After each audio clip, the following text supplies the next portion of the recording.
Hello दोस्तों, स्वागत है आप सभी का मेरे YouTube channel Prabha online classes में। आज हम लोग देखने वाले हैं छत्तीसगढ़ वार्ड बॉय और वार्ड आया में आने वाले 20 नंबर के पोर्शन यानी कि जनरल नॉलेज के 20 नंबर के पूरे टॉपिक को। ठीक है, तो इसमें सारे टॉपिक के प्रश्न रहने वाले हैं, इसीलिए क्या करना है, आपको वीडियो को लास्ट तक देखना है ताकि आप वीडियो से पूरा हेल्प ले सके और 20 में से 20 नंबर हासिल कर सके। ठीक है, अगर आप वार्ड बॉय वार्ड आया के अलावा भी छत्तीसगढ़ के किसी दूसरे एग्जाम की तैयारी कर रहे हैं तो भी आप यह वीडियो देख सकते हैं। ठीक है, तो चलिए पहले प्रश्न से स्टार्ट करते हैं। देखो, पहला प्रश्न है, निकट दृष्टि दोष का निवारण किस लेंस से होता है? उत्तल लेंस, अवतल लेंस, बाइफोकल या सिलेंड्रिकल। तो इसका आंसर क्या हो जाएगा? देखो, इसका ट्रिक होता है, क्या होता है? अवनी। क्या ट्रिक होता है? अवनी होता है इसका ट्रिक। अब अवनी कैसा ट्रिक है? अवनी ऐसा ट्रिक है, अव से हो जाएगा अवतल और नी से हो जाएगा निकट दृष्टि दोष, यानी कि निकट दृष्टि दोष के निवारण के लिए क्या यूज करते हैं? अवतल लेंस का यूज करते हैं। ठीक है, अब ये मत बोलना कि दूरदृष्टि दोष के लिए क्या यूज करेंगे करके, इतना कॉमन सेंस आप में होना चाहिए। अगर हम निकट के लिए अवतल लेंस का यूज कर रहे हैं तो दूर के लिए क्या यूज करेंगे? दूर के लिए उत्तल लेंस का यूज करेंगे। क्लियर है ना? और अवतल लेंस, उत्तल लेंस, सारे के सारे प्रश्न आने वाले हैं। निकट दृष्टि दोष किसे कहते हैं, यह सारे क्वेश्चंस भी हम लोग देखने वाले हैं। ठीक है, इसीलिए आपको वीडियो में लास्ट तक बने रहना है। तो अवनी हमने देख लिया ट्रिक। ठीक है, अवनी ट्रिक देख लिया और निकट दृष्टि दोष के निवारण के लिए हमको पूछा है किस लेंस का प्रयोग करेंगे, तो आंसर क्या हो जाएगा? अवतल लेंस, यानी कि ऑप्शन नंबर बी हमारा करेक्ट आंसर हो जाएगा। क्लियर है? ट्रिक याद रखना अवनी को। चलिए अगला प्रश्न देखते हैं। मानव नेत्र के किस भाग पर वस्तु का प्रतिबिंब बनाते हैं? यानी कि मानव नेत्र के किस भाग पर वस्तु का प्रतिबिंब बनता है, आपको बताना है। तो कॉर्निया, परितालिका, पुतली, रेटिना या दृष्टिपटल। तो इसका आंसर क्या हो जाएगा? इसका आंसर हो जाएगा रेटिना या दृष्टिपटल। मानव नेत्र का चित्र कहाँ, चित्र यानी कि प्रतिबिंब कहाँ पे बनता है? रेटिना यानी कि दृष्टिपटल पर बनता है। ठीक है, एक प्रश्न और पूछता है व्यापम बार बार, जो कि बहुत रिपीट भी करता है कि जब नेत्र का दान होता है ना, जब नेत्र दान करते हैं तो मनुष्य की आंख के किस भाग को दान करते हैं? तो किस भाग को दान करते हैं? इसका आंसर क्या हो जाएगा? कॉर्निया को। नेत्रदान के समय मानव नेत्र के कॉर्निया को दान किया जाता है। क्लियर है? और प्रतिबिंब किस भाग पर बनता है पूछेगा तो रेटिना या दृष्टिपटल। क्लियर है? स्पेक्ट्रम में किस रंग की किरण का झुकाव अधिक होता है? स्पेक्ट्रम यानी कि इंद्रधनुष की बात हो रही है। इंद्रधनुष में कितने कलर होते हैं? 7 कलर होते हैं। ठीक है, इस प्रकार से बनता है इंद्रधनुष। और ये होता है, देखो इसका ट्रिक भी होता है ना, बे जा नी हैप्पी नाला। इंद्रधनुष के कलर को याद रखने का ट्रिक कौन सा होता है? बैजानी हैप्पी नाला होता है, यानी कि बैगनी, जामुनी, नीला, हरा और पीला और लाल। ठीक है, तो यहाँ पे पूछता है एग्जाम में कौन कौन से इंद्रधनुष के कलर है, ऐसा करके इस ट्रिक को आपको याद रखना है। सबसे जो झुकाव होता है ये वाला पोर्शन, ठीक है, तो इंद्रधनुष आप देखते हैं उसका जो सबसे कॉर्नर वाला पोर्शन होता है वो होता है बैगनी कलर का। ठीक है, ठीक है, ये कॉर्नर वाला हो गया बैगनी कलर और ऊपर वाला जो होता है वो लाल कलर। ठीक है, यहाँ से जाएंगे ना, बै यहाँ से फिर यहाँ पे बैजानी ऐसा करके ऊपर होते जाएंगे तो यहाँ पे आता है पिनाला, बैजानी हैप्पी नाला। ठीक है, तो ये इस प्रकार से आपको ट्रिक याद रख लेना है। इसका आंसर क्या हो जाएगा? स्पेक्ट्रम में किस रंग का झुकाव अधिक होता है? तो हमने देख लिया बैगनी रंग का झुकाव अधिक होता है। ठीक है, और बैगनी रंग का तरंग दैर्ध्य जो होता है, तरंग दैर्ध्य वह क्या होता है? कम होता है कि ज्यादा होता है? सबसे कम होता है। ठीक है, बैगनी रंग का तरंग दैर्ध्य जो होता है वह सबसे कम होता है। और लाल रंग, ठीक है, लाल रंग का तरंग दैर्ध्य कितना होता है? सबसे अधिक होता है। क्लियर है? देखो अगला प्रश्न है, दीर्घ दृष्टि दोष को ठीक करने के लिए कौन सा लेंस उपयोग किया जाता है? तो अभी हमने ट्रिक देख लिया, क्या चीज ट्रिक देखा? अवनी। ठीक है, अवतल लेंस किस में प्रयोग होता है? निकट दृष्टि दोष में अवतल लेंस का प्रयोग करते हैं, तो इसका अपोजिट मैंने क्या बताया था, इसका अपोजिट हो जाएगा दूर दृष्टि दोष। ठीक है, और दूर के लिए क्या प्रयोग करेंगे, अवतल का उल्टा उत्तल का प्रयोग करेंगे। ठीक है ना, निकट का उल्टा क्या होता है, दूर होता है, और अवतल का उल्टा उत्तल लेंस। ठीक है, तो दूर दृष्टि दोष को दूर करने के लिए क्या उपयोग करेंगे, उत्तल लेंस का प्रयोग करेंगे। ठीक है, और निकट के लिए हमने देखा था अवतल लेंस का। ट्रिक आप जरूर से याद रखना, अवनी। क्लियर है। देखो, श्वेत प्रकाश जब प्रिज्म से गुजरता है तो सर्वाधिक विचलन किस में होता है, आपको बताना है। तो जब श्वेत रंग की प्रकाश है, सफेद रंग की प्रकाश है, वह प्रिज्म में से गुजरती है, तो किस रंग का विचलन यानी कि मुड़ जाना, ठीक है, किस रंग का मुड़ जाना सबसे अधिक होता है, आपको बताना है। तो इसका आंसर क्या हो जाएगा, बैगनी रंग का। ठीक है, आंसर क्या हो जाएगा, बैगनी रंग का विचलन सबसे अधिक होता है। ठीक है, जिसका हमने क्या देख लिया था, ये ऐसा देखा था ना स्पेक्ट्रम, इसका झुकाव भी सबसे अधिक होता है बैगनी रंग का, और उसी को क्या बोल रहे हैं, विचलन बोलते हैं साइंस की भाषा में। क्लियर है। आकाश का रंग नीला होने का कारण क्या है, तो आकाश का रंग हमको नीला दिखाई देता है, इसका कारण क्या है, परावर्तन है, प्रकीर्णन है, अपवर्तन है, या इनमें से कोई नहीं। तो सही आंसर हो जाएगा प्रकाश का प्रकीर्णन, यानी कि ऑप्शन नंबर बी हमारा करेक्ट आंसर हो जाएगा। आकाश का रंग नीला क्यों प्रतीत होता है, क्योंकि प्रकाश का प्रकीर्णन होता है। ठीक है, प्रकीर्णन क्या होता है, परावर्तन क्या होता है, ये सारे के सारे आपको हल्का हल्का थ्योरी आप देख सकते हैं। ठीक है, दो दो लाइन का परिभाषा टाइप का थ्योरी आप देख सकते हैं। अभी तो एक्सप्लेन करने का टाइम नहीं है, बाकी आप लोग अपने से क्या कर सकते हैं, बुक उठाइएगा, उसमें दो दो लाइन का जो परिभाषा दिया है उसको आप लोग देख सकते हैं। ठीक है, देखना, मानव नेत्र में प्रकाश किस रास्ते प्रवेश करता है, जैसे कि हमको हमारे आंख में जो प्रकाश प्रवेश कर रही है वह किस माध्यम से प्रवेश कर रही है, सबसे पहले किस में प्रवेश कर रही है आपको बताना है। तो कॉर्निया में क्या, कि लेंस में, पुतले में, कि आइरिस में। इसका आंसर क्या हो जाएगा, मानव नेत्रित प्रकाश सबसे पहले किस में प्रवेश करता है, सबसे पहले पुतली में प्रवेश करता है। ठीक है, ध्यान रखेंगे, पुतले में प्रवेश करता है। कॉर्निया का हमने क्या देखा था, जब दान करते हैं मानव नेत्र का तो किसका दान करते हैं, कॉर्निया का दान करते हैं। ठीक है, और पुतली ही क्या करती है, पुतली ही प्रकाश की मात्रा को नियंत्रित करती है। ठीक है, प्रकाश की मात्रा को नियंत्रित करने का काम कौन करता है, पुतली करता है। क्लियर है। देखो अगला प्रश्न रैपिड फायर की तरह सॉल्व करेंगे, है ना। कैमरे की तरह नेत्र में प्रवेश करते समय प्रकाश के परिमाण को नियंत्रित कौन करता है। अच्छा देखो, क्वेश्चंस भी आ गया, तो परिमाण को नियंत्रित कौन करता है, पुतली। ठीक है, प्रकाश की मात्रा को नियंत्रित करने का काम पुतली का होता है। किस दृष्टि दोष को अवतल और उत्तल दोनों लेंसों से बने द्विफोकसी लेंस द्वारा संशोधित किया जा सकता है। सबसे पहले देखो, दूर दृष्टि दोष में क्या होता है, दूर में होता है निकट की वस्तु का नहीं दिखना। ठीक है, उल्टा होता है ना, ध्यान रखेंगे।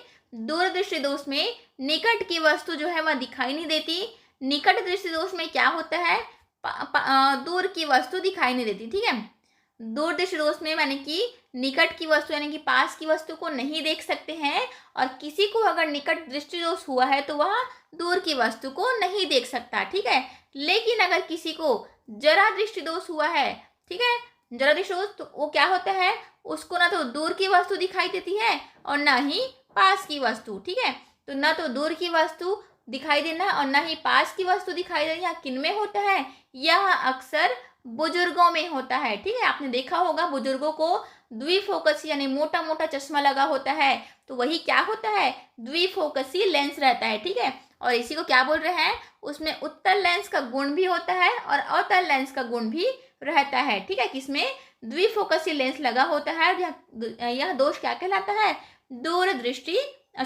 जरा दृष्टि दोष। ठीक है, प्रकाश के, देखो अगला प्रश्न, किस रंग का तरंगदैर्ध्य सबसे अधिक होता है। तो इसका मैंने तो आपको आंसर बता ही दिया, क्या होता है, सबसे अधिक तरंगदैर्ध्य वाला कौन है, लाल रंग का प्रकाश। ठीक है, आपने देखा होगा एम्बुलेंस वगैरह में क्या होता है, लाल कलर से लिखा रहता है ना, या मेडिकल वगैरह में भी क्या करते हैं, लाल कलर का प्लस साइन बनाते हैं, ताकि आपको क्या हो सके, एकदम दूर से दिख सके कि यहाँ पे हॉस्पिटल है, ये एम्बुलेंस है, इसलिए क्या करते हैं, लाल कलर का प्रयोग करते हैं, ताकि तरंग दैर्ध्य जिसका जितना अधिक होगा वह उतना ही आँख को अट्रैक्ट करता है। ठीक है, इसलिए क्या करते हैं, हॉस्पिटल वगैरह में लाल कलर के प्लस साइन का प्रयोग करते हैं। क्लियर है।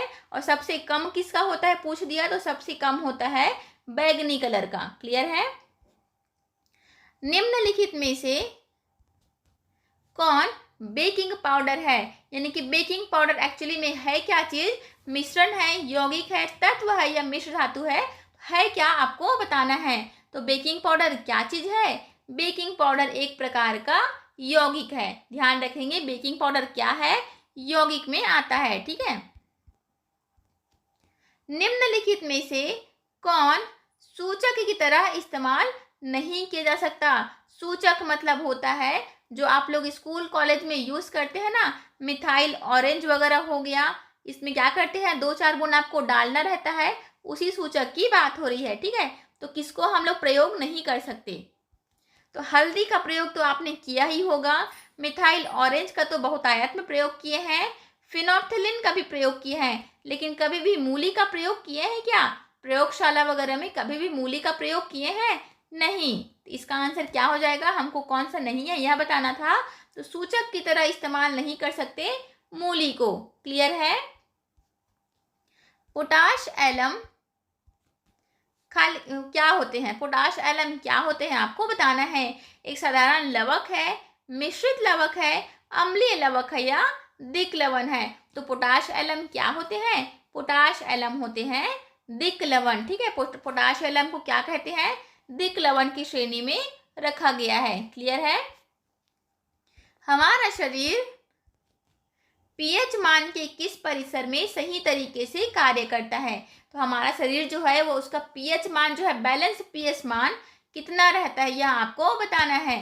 तो कितना रहता है, 2 से 3 नहीं रहता, 5 से 7 भी नहीं रहता, कितना रहता है, 7 से 7.8 तक अगर पीएच मान आपका शरीर में है, आपका शरीर जो है बैलेंस अवस्था में रहेगा। ठीक है, मोस्ट इंपॉर्टेंट है, इसका प्रश्न पूछता है, पीएच मान से एक प्रश्न पूछता ही है। ठीक है। निम्नलिखित में से सबसे प्रबल लवण कौन है। तो सबसे प्रबल यानी कि सबसे तेज लवण कौन सा है, NaCl है, सोडियम क्लोराइड। ठीक है, पूरा नाम भी कभी कभी पूछ देता है। NaCl किसको बोलते हैं, सोडियम क्लोराइड को। ठीक है, Na किसका है, सोडियम का है, Cl किसका है, क्लोरीन का है, तो दोनों मिलके क्या बन जाते हैं, सोडियम क्लोराइड बन जाते हैं। CaCl2। ठीक है, Ca किसका होता है, कैल्शियम का, और Cl होता है क्लोरीन का, तो इसका पूरा नाम क्या हो जाएगा, कैल्शियम क्लोराइड। ठीक है, कैल्शियम क्लोराइड इसका करेक्ट आंसर हो जाएगा। और BaSO4। ठीक है, बेरियम होता है, Ba का मतलब बेरियम, SO4 होता है सल्फेट, तो बेरियम सल्फेट। ठीक है, LiCl, Li होता है लिथियम का, और Cl मैंने बताया क्लोरीन का, तो पूरा मिलके क्या बन जाएगा, लिथियम क्लोराइड। ठीक है, तो इसका आंसर क्या हो जाएगा आपको ये बताना है पहले तो सबसे प्रबल लवण कौन सा है, सबसे प्रबल लवण होता है NaCl। ठीक है, यानी कि सोडियम क्लोराइड, कभी कभी फॉर्मूला ना दे करके नाम भी ऐसा दे देता है। ठीक है, सोडियम क्लोराइड, तो ये हो जाएगा आपका करेक्ट आंसर, सोडियम क्लोराइड सबसे प्रबल लवण होता है। क्लियर है फ्रेंड्स। अगर वीडियो पसंद आ रही है, हेल्पफुल लग रही है, तो लाइक शेयर सब्सक्राइब जरूर से करके जाना, और शेयर तो जरूर से करना फ्रेंड्स। ठीक है, इस वीडियो का टारगेट है 5K व्यूज, यानी कि 5000 व्यूज, और कल हम लोग सॉल्व करने वाले हैं मेगा टेस्ट के क्वेश्चन। ठीक है, मेगा टेस्ट 2 कल आने वाला है, तो जरूर से वॉच करना। बाकी मैंने बहुत सारी वीडियोस पोस्ट कर दी है, जिसका मैंने प्लेलिस्ट भी बना दी है, आपको दिखाया भी था। तो प्लेलिस्ट क्या करेंगे, उसमें से आपको सारे वीडियो जो है छत्तीसगढ़ वॉर्ड बॉय अवार्ड आया वाले ही है, उस वीडियो को एक बार जरूर से देखना, मतलब प्लेलिस्ट को जरूर से चेकआउट करना, जिसमें आपको क्या होगा, सारे के सारे वीडियो जो है वह एक ही जगह पे मिल जाएंगे। ठीक है, तो बहते हुए रक्त को रोकने में उपयोगी यौगिक कौन है। अगर रक्त बह रहा है तो हम लोग क्या करते हैं, उसमें हल्दी का छिड़काव वगैरह करते हैं, लेकिन यहाँ पे यौगिक पूछा है ना, हल्दी छिड़काव करने से भी बहते हुए रक्त जो है वह रुक जाता है, लेकिन यौगिक पूछा है। एक चीज हम लोग और यूज करते हैं आम भाषा में, वह सॉरी आम अपने जिंदगी में, वह कौन सा है, खाने का सोडा यूज करते हो, नौसादर का यूज करते हो, धोवन सोडा का करते हो कि फिटकरी का करते हो? तो बहते हुए रक्त को रोकने के लिए क्या यूज करते हैं? फिटकरी का यूज करते हैं। ठीक है, बहते हुए रक्त को रोकने के लिए फिटकरी का यूज करते हैं। क्लियर है? और आम भाषा आम जिंदगी में लोग क्या यूज करते हैं? हल्दी का भी यूज कर लेते हैं। क्लियर है? धातु के ऑक्साइड क्या होते हैं? तो धातु के ऑक्साइड क्या होते हैं? अम्ल होते हैं, क्षार होते हैं, लवण होते हैं कि नन ऑफ दी अबव? तो देखो, ऑक्साइड मतलब क्या है? OH minus ion. ठीक है, ऑक्साइड किसको बोलते हैं? OH माइनस आयन को ऑक्साइड कहते हैं। और H प्लस आयन यानी कि हाइड्रोजन आयन किसको बोलते हैं? H प्लस को हाइड्रोजन आयन कहते हैं। तो जब ऑक्साइड होता है ना, ऑक्साइड किसी में जुड़ जाता है तो वह क्या होता है? वह कौन सी श्रेणी में आता है? तो क्षारक यानी कि क्षार की श्रेणी में आता है। ठीक है, जब भी किसी धातु के साथ ऑक्साइड शब्द जुड़ जाए तो वह क्या बन जाते हैं? धातु से बन जाते हैं, क्षार धातु बन जाते हैं। क्लियर है? धातु से क्या धातु बन जाते हैं? क्षार धातु की श्रेणी में गिनती होता है। और जब कभी भी धातु के साथ H प्लस आयन लग जाए तो वह किस श्रेणी में आते हैं? वह अम्ल बन जाते हैं। ठीक है, H प्लस आयन लगने से अम्ल बन जाता है, OH माइनस आयन लगने से क्षार बन जाता है। ठीक है, आपने लुईस क्षार, लुईस बेस इस प्रकार का पढ़ा भी होगा, तो वही इसका एप्लीकेशन है। ठीक है, वही इसका एग्जाम्पल है, समझ लीजिए। तो इसका आंसर हो जाएगा क्षारक। जैसे कि हमने अभी एक आंसर लिया था ना, NaOH वाला। तो यहाँ पे देखो, सोडियम एक धातु था, उसमें OH जो है ऑक्साइड जुड़ गया है, फिर क्या बन गया है? यहाँ NaOH बन गया है। ठीक है, सोडियम हाइड्रोक्साइड। ठीक है, तो इसी प्रकार से ही आपको प्रश्न आएंगे और इसी प्रकार से ही आपको याद रखना है। ठीक है, एकदम रट्टा मत मारना, समझ समझ के पढ़ने का प्रयास करना, जिससे क्या होंगे? आपको लंबे समय तक याद रहेंगे। ठीक है, देखो ये वाला भी एकदम रिपीटेड प्रश्न है व्यापम का। जल का पीएच मान कितना होता है? तो जल का पीएच मान कितना होता है? 7 होता है, 3 होता है, 10 होता है कि 4 होता है? अब मान लो आपको इनमें से किसी का भी आंसर नहीं पता। ठीक है, आपको नहीं पता कि जल का पीएच मान क्या होता है, तो आंसर आप कैसे निकालेंगे? पानी तो आप पीते ही हैं। ठीक है, पानी पीते हैं, उसका स्वाद कैसा रहता है? उसका स्वाद खट्टा रहता है कि उसका स्वाद जो है कड़वा रहता है? आप बताइए। तो पानी जब आप पीते हैं तो खट्टा रहता है कि कड़वा रहता है? अब खट्टा और कड़वा यही दो चीज मैंने क्यों लिया? 2 टेस्ट ही इसलिए लिया क्योंकि हमको पता है जब भी आपको अम्ल की बात हो तो अम्ल का वैल्यू कितना होता है? अम्ल का वैल्यू होता है 7 से कम, और उसका टेस्ट कैसे होता है? खट्टा होता है। ठीक है, और देखो क्षार का स्वाद कैसे होता है? क्षार का स्वाद कड़वा होता है और उसका वैल्यू कितना होता है? 7 से अधिक होता है। यह भी प्रश्न पूछ सकता है ना कि अम्ल और क्षार के लिए मानक मान क्या क्या है करके। तो जब भी 7 से कम हो तो वह अम्ल की श्रेणी में आएगा और उसका टेस्ट कैसा रहता है? खट्टापन में रहता है। ठीक है, और 7 से जब ज़्यादा हो जाता है तो उसको बोलते हैं क्षार, और उसका टेस्ट कैसा होता है? कड़वा होता है। लेकिन आपको पानी का टेस्ट बताना था। पानी का टेस्ट कैसा होता है? खट्टा तो नहीं होता, कड़वा भी नहीं होता, तो होता कैसे है? उदासीन होता है। पानी का टेस्ट कैसा होता है? उदासीन होता है। ठीक है, और उदासीन के लिए देखो मैंने ज़्यादा के लिए बता दिया, 7 से ज़्यादा हो तो क्षार होगा, 7 से कम होगा तो अम्ल होगा करके। लेकिन बीच वाला जो दोनों में नहीं गिनती होता, खट्टा में भी जो गिनती नहीं है और जो कड़वा में भी गिनती नहीं है, उसके लिए भी तो कुछ होना चाहिए ना। तो उसके लिए बिल्कुल है ना 7। ठीक है, उदासीन के लिए कौन सा वैल्यू है? 7 है। ठीक है, मतलब पानी का टेस्ट जो है वह उदासीन होता है और उसका वैल्यू कितना होता है? ऑप्शन नंबर ए 7 होता है। ठीक है, पानी का टेस्ट भी आप याद रख सकते हैं, उदासीन होता है। क्लियर है? और जो जो मैंने पॉइंट्स बताया ना, 7 से कम खट्टा वाला यानी कि अम्ल के लिए, 7 से ज़्यादा क्षार के लिए, और कड़वा होता है, तो यह भी आप ध्यान रखेंगे। क्लियर है? देखना, निम्नलिखित में से कौन सा बुझा हुआ चूना है? तो देखो मैं बहुत कंफ्यूज होती थी कैल्शियम ऑक्साइड में, कैल्शियम हाइड्रोक्साइड में, कैल्शियम कार्बोनेट में और कैल्शियम में। तो मैंने कैसे याद रखा? बुझा हुआ चूना बोल रहा है। अब देखो जहाँ पे भी आपको इस प्रकार का दिखे, चूना वाला शब्द दिखे, यानी कि कैल्शियम तो आएगा ही आएगा। आप ये ध्यान रखना, याद करने का तरीका बता रही हूँ। जब भी चूना का जिक्र हो आप याद रखना कि कैल्शियम तो आएगा ही आएगा। ठीक है, लेकिन सिर्फ और सिर्फ कैल्शियम नहीं आएगा, इसके साथ और कुछ कुछ और टर्म ऐड होंगे। अब देखो यहाँ पे बुझा हुआ बोला है, तो बुझा हुआ कब बुझेगा? बुझा हुआ तब बुझेगा, सॉरी, चूना जो है वह तब बुझेगा जब उसमें पानी मिलाएंगे, ठीक है ना। चूना कब बुझेगा? जब पानी मिलाएंगे, और पानी का हमारा क्या होता है? H2O हमारा फॉर्मूला होता है। तो यहाँ पे इस प्रकार से कैल्शियम और पानी जैसा कौन दिख रहा है? ऑप्शन नंबर बी हमारा CaOH होल ट्वाइस दिख रहा है, ठीक है। तो बुझा हुआ चूना का क्या हो जाएगा? कैल्शियम हाइड्रोक्साइड, ठीक है। बुझा हुआ चूने का रासायनिक नाम क्या होता है? कैल्शियम हाइड्रोक्साइड, यानी कि CaOH होल ट्वाइस, ठीक है। तो मैंने ऐसे याद कर लिया था कि चूने में पानी मिलाएंगे तो वह बुझा हुआ चूना बन जाएगा करके, और आप लोग भी इसी प्रकार से याद रख सकते हैं अगर आपको ट्रिक अच्छा लग रहा हो तो, ठीक है। और सारे का नाम भी आप याद रख सकते हैं, क्योंकि कभी कभी फॉर्मूला नहीं देता है, नाम देता है। तो इसका नाम क्या हो जाएगा? कैल्शियम ऑक्साइड, ठीक है। कैल्शियम ऑक्साइड, इसका नाम तो मैंने बता दिया, कैल्शियम हाइड्रोक्साइड, ठीक है। इसका नाम क्या है?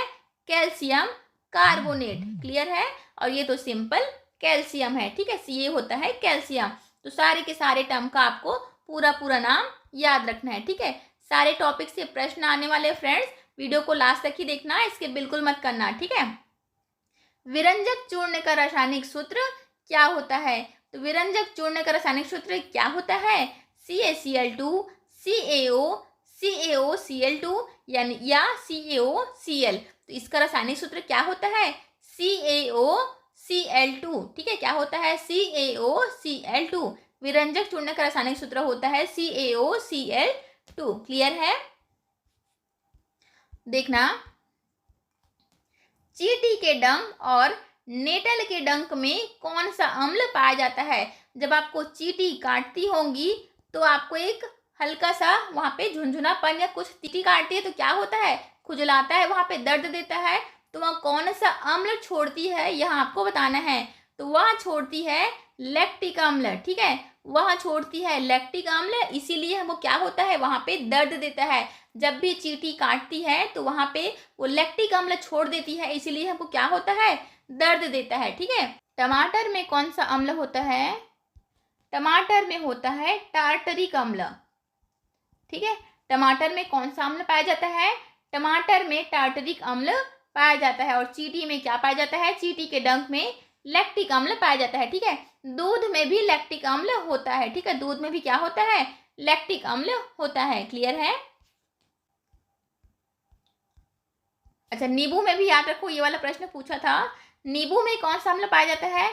तो नींबू में साइट्रिक एसिड, साइट्रिक अम्ल पाया जाता है, ठीक है। नींबू किस क्या पाया जाता है? नींबू में साइट्रिक अम्ल पाया जाता है। और नींबू जो है वह अम्ल में आता है कि क्षार में आता है? नींबू जो है वह क्षार में गिनती होता है, याद रखना। नींबू किस में गिनती होता है? क्षार में, क्योंकि नींबू का टेस्ट खट्टा नहीं होता है, कड़वा होता है, ठीक है। हल्का कड़वेपन में आता है। इसका पीएच मान भी कितना होता है? 7.8 होता है, ठीक है। पीएच मान भी आप याद रखना। तो नींबू जो है हल्का खट्टेपन में रहता है, लेकिन उसको 7 से ऊपर होता है, इसलिए कड़वेपन में यानी कि क्षार में गिनती करते हैं, ठीक है। इसका पीएच मान होता है 7.8। और नींबू में कौन सा अम्ल पाया जाता है? साइट्रिक एसिड यानी कि साइट्रिक अम्ल पाया जाता है, क्लियर है। देखना, अम्ल वर्षा कहलाने के लिए आवश्यक है कि वर्षा के जल का पीएच मान कितना हो। जैसे कि बोलते हैं ना, अम्ल वर्षा हो रही है करके, आपने पढ़ा भी होगा। तो उसका कब मतलब कैसे डिसाइड करते हैं कि यह अम्ल वर्षा है कि कौन से नॉर्मल वर्षा है करके? तो जब भी वर्षा का पीएच मान जो है वह 5.6 से कम हो जाता है तब उसको क्या बोलते हैं? अम्ल वर्षा कहते हैं, ठीक है। 5.6 से जब कम हो जाए वर्षा का पीएच मान तो उसे क्या बोलेंगे? अम्ल वर्षा बोलते हैं, ठीक है। और अम्ल वर्षा से कितने सारे नुकसान होते हैं आपने पढ़ा भी होगा।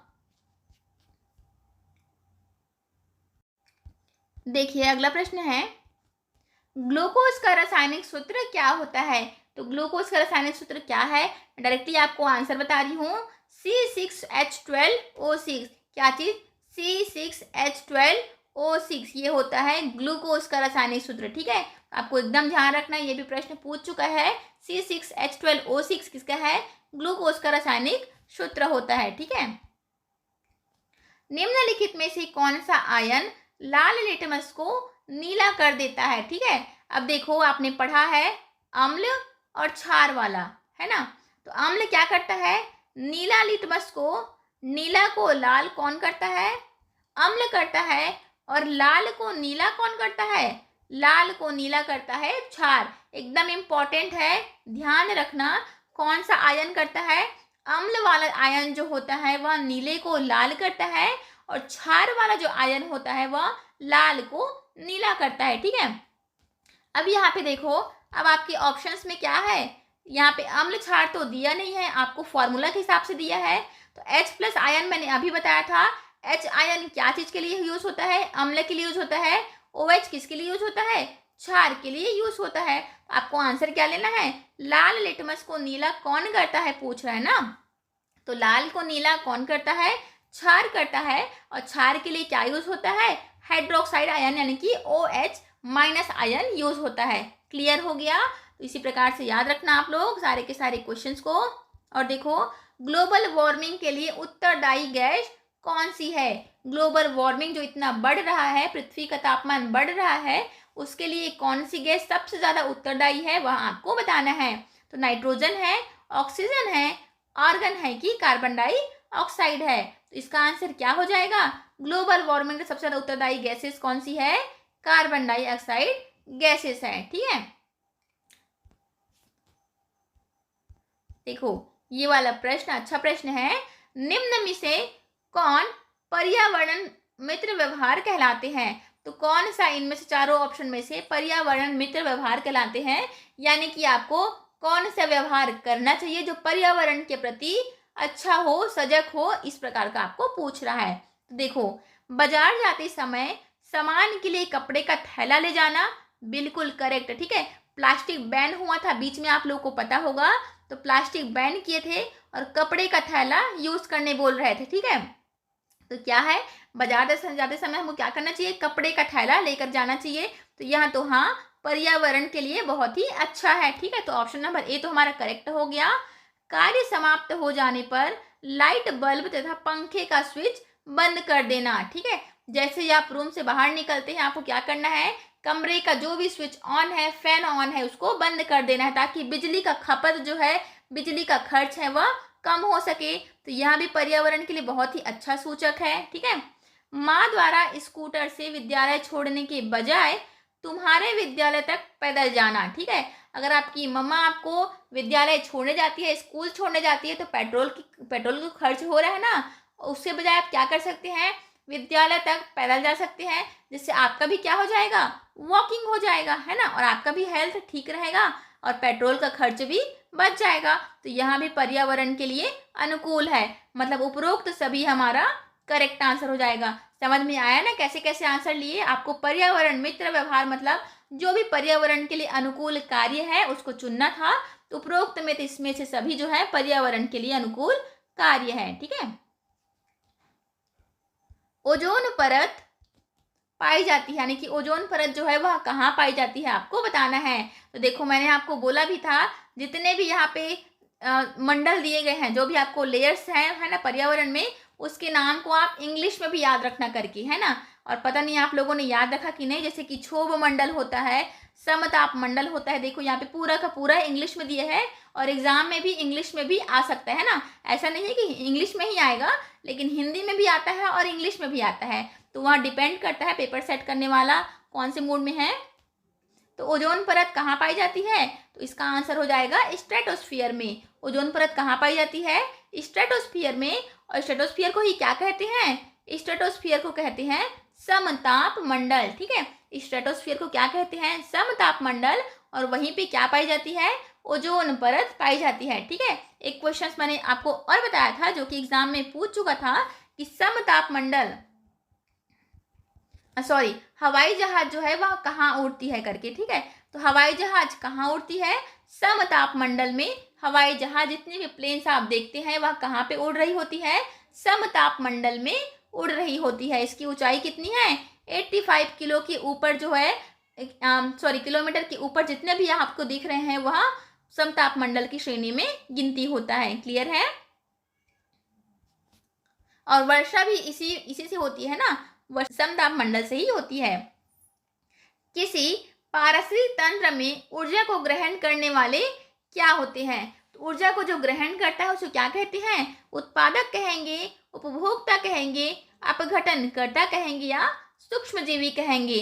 तो ऊर्जा को जो ग्रहण करता है उसको क्या कहेंगे? उसको कहते हैं, इसको उपभोक्ता कहते हैं। ठीक है, ऊर्जा को जो ग्रहण करता है उसको उपभोक्ता कहते हैं। फिर जो ऊर्जा को पैदा करता है, उसको क्या कहते हैं? उत्पादक कहते हैं। ठीक है, पैदा करने वाले को उत्पादक और ग्रहण करने वाले को उपभोक्ता। ठीक है, पर्यावरण में आपने यह सब का सारे क्वेश्चंस को पढ़ा होगा। निम्न में से कौन एक जलीय आहार श्रृंखला है? तो कौन सा जो है वह जलीय आहार श्रृंखला, आपने पर्यावरण श्रृंखला पढ़ा होगा, उसी का क्वेश्चन है यह। तो देखो आपको बताना है कौन सा करेक्ट है। तो घास, बकरी और शेर। देखो जलीय बोल दिया है, यानी कि जल में जितने भी जीव जंतु है उसके बारे में बात होगी। तो यहाँ पे देखो बकरी और शेर का जिक्र है, तो यह आंसर होगा क्या? यह तो हमारा पहले ही कैंसिल हो गया है ना। शैवाल, जलीय कीट और मछली, हाँ एक प्रकार से यह आंसर हो सकता है, इसको हम लोग बाद में देखेंगे। घास और जलीय, ये जलीय क्या है आगे कुछ दिया ही नहीं, मतलब ऑप्शन नंबर सी तो आंसर हो ही नहीं सकता है ना। कीट है, उसको मछली खाएगी, मछली को मनुष्य घास खाएगा, फिर मछली, फिर मनुष्य, नहीं यह तो आंसर नहीं होगा। यानी कि देखो कैंसिलेशन मेथड, स्कूलों में बार बार बोलती हूँ, कैंसिलेशन मेथड का आप लोग यूज करना है। अगर आपको आंसर नहीं पता तो कैंसिलेशन मेथड ट्राई करो, जो जो आंसर नहीं हो सकते आपके हिसाब से उसको कैंसिल कर दो, बाकी जो बचा वह आपके आंसर हो जाएंगे। यानी कि आपने देखा होगा नदी तालाब में क्या होते हैं? शैवाल होते हैं। शैवाल को कौन खाता है? कीट पतंगे लोग खाते हैं, छोटे छोटे जो कीड़े होते हैं वह शैवाल को खाते हैं, और जलीय कीट को ही क्या खाते हैं? मछलियां खाती हैं। तो यह क्या बन गया हमारा? आहार श्रृंखला बन गया, यानी कि ऑप्शन नंबर बी हमारा करेक्ट आंसर हो गया। ठीक है, तो इसी प्रकार से ही कैंसिलेशन मेथड का यूज करके आपको आंसर लगाना है। तुक्का कैसे लगाए वाले वीडियो में मैंने इसको डिटेल में एक्सप्लेन किया है। अगर आपने वह वीडियो नहीं देखा है एक बार देख लेना, ताकि आपको आइडिया हो सके कि किस प्रकार के आंसर लगाने हैं। ठीक है, देखो वायुमंडल की सबसे निचली परत कौन सी होती है? तो सबसे निचली परत कौन सी है? वर्षा है, जल वाष्प है, ओले है या बजरी है? इसका आंसर क्या हो जाएगा? जल वाष्प। ठीक है, सबसे नीचे क्या है? जल वाष्प है। ठीक है, यह कौन से मंडल में है? समताप मंडल में स्थित होते हैं। क्लियर है? मैदानी पारिस्थितिक तंत्र में तृतीयक उपभोक्ता कौन है? देखो एक होते हैं प्राथमिक उपभोक्ता, दूसरे होते हैं द्वितीयक, ठीक है, तीसरे होते हैं तृतीयक। जो प्राथमिक उपभोक्ता होते हैं वह उसको कौन खाता है? द्वितीयक खाते हैं, द्वितीयक को तृतीयक खाते हैं। जैसे कि अभी हमने देखा ना, शैवाल को कौन खा रहा था? शैवाल को कीट पतंगे खा रहे थे, और कीट पतंगों को कौन खा रहा था? मछलियां खा रही थी, अभी हमने देख लिया। उसी प्रकार से तृतीयक उपभोक्ता कौन है? मैदानी पारिस्थितिक तंत्र के हिसाब से, मतलब मैदान के हिसाब से पूछ रहा है। तो हरे पौधे तो नहीं, हरे पौधे तो प्राथमिक में आते हैं।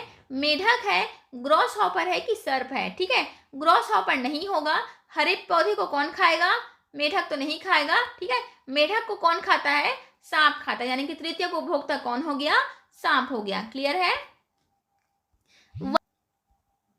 देखना वन पारिस्थितिक तंत्र का आप क्वेश्चन आ गया, तो हिरण क्या है? वन पारिस्थितिक तंत्र में हिरण क्या है? अच्छा, पारिस्थितिक तंत्र बोलने से आप लोग को समझ में आ रहा है कि नहीं आ रहा है?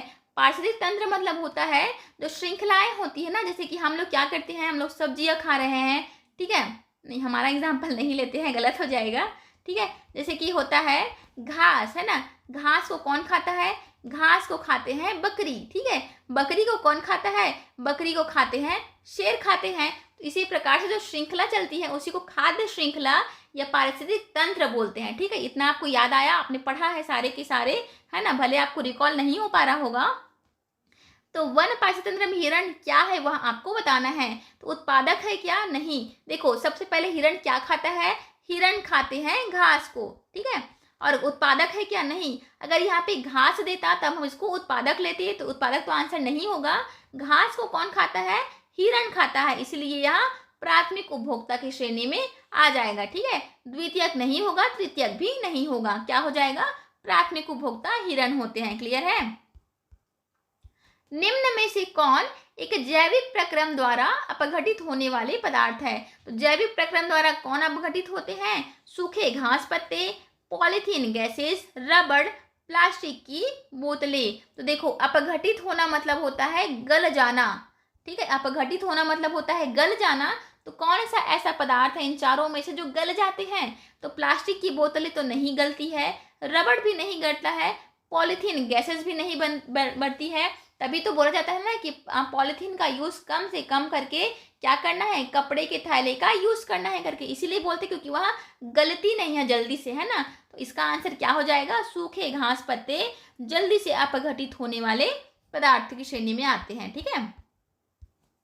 किस पारिस्थितिक तंत्र के जैव घटक होते हैं? तो किसके जैव घटक होते हैं? प्रकाश एवं जल के, पौधे एवं मृदा, हरे पौधे एवं जल, पौधे जानवर मनुष्य एवं सूक्ष्म जीव। तो इसका आंसर क्या हो जाएगा? ऑप्शन नंबर डी, पौधे जानवर मनुष्य एवं सूक्ष्म जीव के क्या होते हैं? जैव घटक होते हैं। क्लियर है? निम्न में से कृत्रिम पारिस्थितिक तंत्र कौन से है? कृत्रिम मतलब होता है मानव द्वारा निर्मित। ठीक है, कृत्रिम का मतलब क्या होता है? मानव ने जो बनाया है वह होता है कृत्रिम, है ना। मानव से बनाया होता है वह होता है कृत्रिम कहलाता है। तो कृत्रिम पारिस्थितिक तंत्र कौन सा है? फुलवारी है, पार्क जल है कि जीवशाला है? तो देखो, जीवशाला भी कोई प्राकृतिक नहीं है, उसको भी क्या किया है? मानव ने बनाया है। तो यह भी क्या हो जाएगा? कृत्रिम की श्रेणी में आ जाएगा। मैं गलत कर दी यहाँ पे, ये भी क्या हो जाएगा? कृत्रिम की श्रेणी में आ जाएगा। पार्क जल, जितने भी आप पार्क देखते हैं वहाँ पहले से बना हुआ था क्या? नहीं, पार्क जो है वह गवर्नमेंट बनवाती है, जो भी आप निजी क्षेत्र के लोग होते हैं वह बनवाते हैं। ठीक है, मतलब मानव निर्मित में आ गया। फुलवारी भी क्या करते हैं? मानव अपनी सुविधा के हिसाब से फुलवारी तैयार करवाते हैं। ठीक है, तो इनमें से सभी हमारा करेक्ट आंसर हो जाएगा। बस आपको जो भी टर्म दिया उसका आंसर मीनिंग पता होना चाहिए, फिर आंसर एकदम फटाफट निकलते हैं, है ना। सूर्य के विकिरण ऊर्जा का ग्रहण किसी पारिस्थितिक तंत्र में किसके द्वारा किया जाता है? तो सूर्य का जो विकिरण ऊर्जा निकल रही है वह किसके द्वारा ग्रहण किया जाएगा? उपभोक्ता के द्वारा, अपघटक द्वारा, उत्पादक के द्वारा, या इनमें से कोई नहीं। तो जैसा कि मैंने अभी आपको बताया था कि ऊर्जा का ग्रहण कौन करता है? ऊर्जा का ग्रहण करता है प्राथमिक उपभोक्ता, है ना। इस केस में देखो, सूर्य क्या है? सूर्य जो है वह हमको ऊर्जा देती है। तो ऊर्जा का जो उत्पादन करता है उसको क्या कहते हैं? ऊर्जा का जो उत्पादन करता है उसको उत्पादक कहते हैं। और जो ऊर्जा को ग्रहण करता है, यहाँ पे देखो ना ग्रहण लिखा है, ऊर्जा को जो ग्रहण करता है उसको क्या कहते हैं? ऊर्जा को ग्रहण करने वाले को उपभोक्ता कहते हैं। क्या कहते हैं? उपभोक्ता। अगर यहाँ पे पूरा पूरा लिखा होता कि प्राथमिक उपभोक्ता द्वितीय करके, तो हम क्या आंसर लेते? प्राथमिक उपभोक्ता, ज्यादा बेटर आंसर होता। लेकिन फिलहाल यहाँ पे उपभोक्ता लिखा है, इसलिए हम लोग ऑप्शन नंबर ए को करेक्ट मार्क करेंगे। क्लियर है? देखना, नेत्र में किसी वस्तु का बना प्रतिबिंब कैसा होता है? तो नेत्र में, हमारे नेत्र में जो भी प्रतिबिंब बन रहा है वह कैसा होगा? काल्पनिक सीधा तथा छोटा, काल्पनिक उल्टा तथा बड़ा, वास्तविक उल्टा तथा छोटा, या वास्तविक उल्टा तथा बड़ा। तो इसका आंसर क्या हो जाएगा? वास्तविक होता है, उल्टा होता है और छोटा होता है। आपने देखा होगा अपने फ्रेंड्स के, अपनी मम्मा की आंख में देखना, क्या होता है? उनकी आंख में देखना, आपका चित्र दिखेगा। आप जो सामने खड़े हैं, कोई भी खड़ा है, उनका चित्र दिखेगा। लेकिन कैसा चित्र दिखता है? आप जैसे अब पूरे, मान लो आप 5 फीट के होंगे, तो 5 का 5 फीट आपकी आंख में फिट होता है क्या? नहीं। आप मान लो 5 फीट के हैं, तो छोटे से पुतले में आपका इमेज क्लियर दिखाई देता है ना। मतलब कि क्या होता है? छोटा होता है। यह हमारा आंसर ठीक होगा। उल्टा होता है, जैसे आप मिरर वगैरह भी देखना, क्या दिखता है? उल्टा दिखता है। लेफ्ट का राइट, राइट का लेफ्ट। और क्या होता है? वास्तविक होता है। हाँ, एक चीज है, जैसा आप है वैसा ही क्लियर दिखाई देता है। तो नेत्र में क्या बनता है? वास्तविक रहता है, उल्टा होता है और छोटा दिखता है। ठीक है, देखो, जो नेत्र निकट स्थित वस्तु को साफ नहीं देख सकता, उस नेत्र में क्या होता है? तो मैंने बताया था ना, जो निकट की वस्तु को साफ नहीं देख पाएगा उसको क्या होगा? दूरदृष्टि दोष होता है, उल्टा होता है, मैंने बताया था। और जो दूर की वस्तु को क्लियर नहीं देख पाता उसको कौन सा रोग रहता है? निकट दृष्टि दोष रोग रहता है। ठीक है, और जो दोनों को नहीं देख पाता उसको क्या बोलते हैं? जरा दृष्टि दोष कहते हैं, जो कि बुढ़ापे में होता है, ये हमने देख लिया है। तो यहाँ पे बोल रहा है जो निकट की वस्तु को नहीं देख पाएगा उसको क्या वो रहेगा? दूरदृष्टि दोष हमारा करेक्ट आंसर हो जाएगा। ठीक है, जितना भी आपको सारे पॉइंट्स बता रही हूँ ध्यान से सुनते जाना फ्रेंड, सारे के सारे इंपॉर्टेंट पॉइंट्स हैं जो मैं आपको बता रही हूँ। ठीक है, चंद्रमा पर खड़े अंतरिक्ष यात्री को आकाश कैसा प्रतीत होता है? जैसे कि हमको आकाश जब रात में देखना, दिन में भी देख सकते हैं, तो कैसा दिखता है? नीला दिखाई देता है। लेकिन जब चंद्रमा पे खड़े हो जाते हैं तब उस यात्री को कैसा दिखाई देता है, आकाश जो है वह काला प्रतीत होता है। कैसे रंग का प्रतीत होता है, काले रंग का प्रतीत होता है। ठीक है, तो एकदम इंपॉर्टेंट क्वेश्चन है, ध्यान रखना। देखो, जो नेत्र निकट स्थित वस्तु को साफ नहीं देख सकता उसे क्या कहते हैं? इसका आंसर तो मैं 2-3 बार बता दिया। चलो, इसका आंसर आप लोग मुझे कमेंट करके बताना, क्योंकि 3 से 4 बार इस प्रश्न को रिपीट, इसी प्रकार से प्रश्न रिपीट हो चुके हैं। तो ये वाले प्रश्न का आंसर तो आपको पता होना चाहिए अभी तक, है ना। अगर आपने अभी तक वीडियो देख लिया है तो इस प्रश्न का आंसर क्लियर हो जाना चाहिए। कमेंट बॉक्स में इस प्रश्न का आंसर आप लोग कमेंट करेंगे। ठीक है, देखो, मानव नेत्र जिस भाग पर किसी वस्तु का प्रतिबिंब बनाते हैं वह कौन सा है? तो इसका आंसर हमने देख लिया था, दृष्टिपटल। ठीक है, जब प्रकाश की किरण हवा से कांच में प्रवेश करती है तो मुड़ जाती है। ठीक है, हवा से जब वह कांच में प्रवेश कर रही है तो क्या हो जाती है, मुड़ जाती है। तो क्या हो जाती है, अभिलंब से दूर हट जाएगी कि अभिलंब के निकट हो जाएगी, अभिलंब के समांतर हो जाएगी, कि इनमें से कोई नहीं। तो प्रकाश का अपवर्तन का नियम आपने पढ़ा होगा। तो जब भी प्रकाश की किरण हवा से कांच में प्रवेश करती है तो वह क्या हो जाती है, मुड़ जाती है, और अभिलंब से क्या हो जाती है, अभिलंब से दूर हट जाती है। ये आपने प्रकाश के अपवर्तन वाले नियम में पढ़ा है। ठीक है, परिभाषा है एक तरीके से, उसको क्वेश्चंस एमसीक्यू बना करके पूछा है। निम्न में से कौन सा पदार्थ लेंस बनाने के लिए प्रयुक्त नहीं किया जा सकता? तो लेंस बनाने के लिए कौन सा पदार्थ है जिसका प्रयोग नहीं करेंगे? तो देखो, मिट्टी हो गया, प्लास्टिक हो गया, कांच हो गया, या जल हो गया। तो जल का प्रयोग कर सकते हैं, कांच का तो करते ही है, आपने देखा है चश्मा वगैरह। प्लास्टिक का प्रयोग भी कर सकते हैं, लेकिन मिट्टी का प्रयोग नहीं कर सकते। ठीक है, लेंस बनाने के लिए मिट्टी का प्रयोग नहीं कर सकते, बाकी का प्रयोग पॉसिबल ही कर सकते हैं। प्रकाश का वेग न्यूनतम किस में होता है? तो प्रकाश का वेग न्यूनतम किस में होगा, निर्वात में, जल में, वायु में, या कांच में? तो प्रकाश का वेग न्यूनतम किस में होगा? ऑप्शन नंबर इसका आंसर हो जाएगा, प्रकाश का वेग न्यूनतम किस में होता है बोल रहा है, तो न्यूनतम होता है कांच में। ठीक है, अगर कांच ऑप्शन में नहीं दिया हो तो क्या आंसर लेना है, ठोस में। ठीक है, और सबसे कम किस में बोला जाए तो लकड़ी, हीरे, इस प्रकार का दिया हो तो सबसे कम होता है हीरे में। ठीक है, तो ऑप्शन क्या दिया है उस हिसाब से आपको आंसर लगाना है। तो सबसे कम होगा हीरे में, फिर अगर आपको ठोस भी आंसर ले सकते हैं, और यहाँ पे जो ऑप्शन दिया है उसमें हिसाब से कांच को आंसर लेना है। ठीक है, ध्वनि का वेग सबसे कम और सबसे ज्यादा किस में होता है? तो ध्वनि का वेग होता है ठोस में सबसे अधिक होता है, ठोस में सबसे अधिक होता है। ठीक है, माने कि कांच में सबसे अधिक होगा और निर्वात में सबसे कम होता है। ठीक है, यह जो है प्रकाश का और ध्वनि का वेग जो है उल्टा पुल्टा होता है ना। प्रकाश का वेग न्यूनतम हमने किस में देखा था, कांच में देखा था न्यूनतम को, और ध्वनि का अधिकतम किस में होता है, कांच में। तो ये उल्टा होता है, आप ध्यान रखेंगे। सरल सूक्ष्मदर्शी में किसका प्रयोग होता है? तो सरल सूक्ष्मदर्शी में किसका प्रयोग करेंगे? अवतल का नहीं करेंगे, उत्तल का भी नहीं करेंगे, अवतल लेंस का भी प्रयोग नहीं करेंगे, अवतल लेंस का प्रयोग करेंगे। ठीक है, सरल सूक्ष्मदर्शी में किसका प्रयोग करेंगे? अवतल लेंस का। यहाँ पे दर्पण भी दिया है और यहाँ पे लेंस दिया है ना, तो लेंस का प्रयोग करेंगे, अवतल लेंस का।